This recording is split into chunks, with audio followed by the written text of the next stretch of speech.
శ్రీహరి నామస్మరణోధ్యాన ఉపాయము. వశిష్ఠుడు చెప్పిందంతా విని జనక మహారాజు ఈ విధంగా అడుగుతున్నాడు. మహానుభావ, తమరు చెప్పిన ధర్మములన్నిటినీ శ్రద్ధగా వింటిని. అందు ధర్మము బహు సూక్ష్మమనియు పుణ్యము సులభముగా కలుగుననియు అది నదీ స్నానము, దీపదానము, ఫలదానము, అన్నదానము, వస్త్రదానం వల్ల కలుగుననియు చెప్పుదురి.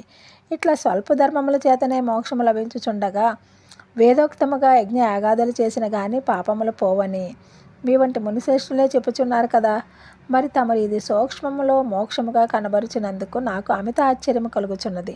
దుర్మార్గులు కొందరు సదాచారములను పాటింపక వర్ణ సంకరులు, రౌరవాది నరకహేతువాదులగుట కల్లా మహాపాపములు చేయుచు ఇంత తేలిగ్గా మోక్షము ఎలా పొందుతున్నారు?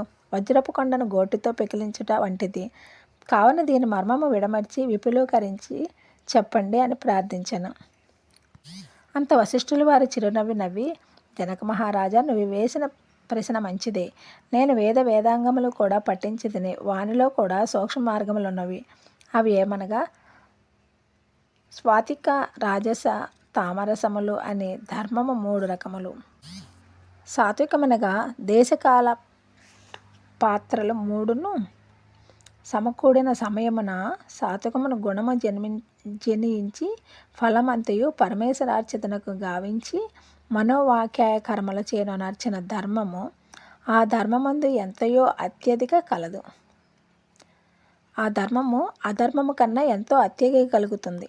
స్వాతికార్తిక ధర్మము సమస్త పాపములు నాశనమనర్చి పవిత్రులను చేసి దేవలోక భూలోక సుఖములను చేకూర్చును. ఉదాహరణగా తామ్రపర్ణి నది సముద్రమున కలియు తావునందు స్వాతి కార్తెలో ముత్యపు చిప్పలో వర్షపు బిందువు పడి దగదగా మెరిసి మృత్యమగు విధముగా స్వాతి కథ వహించి సాత్విక ధర్మ మనర్చిన గంగా, యమున, గోదావరి, కృష్ణా నదుల పుష్కరాలు మొదలగు పుణ్యకాలములందు దేవాలయములందు వేదములు పఠించి సదాచారుడే కుటుంబకడే బ్రాహ్మణులకి ఎంత స్వల్పదానము చేసినను లేక నదీ తీరమందున్న దేవాలయంలో జపవాదులు లొనర్చి విశేష ఫలము పొందగలరు.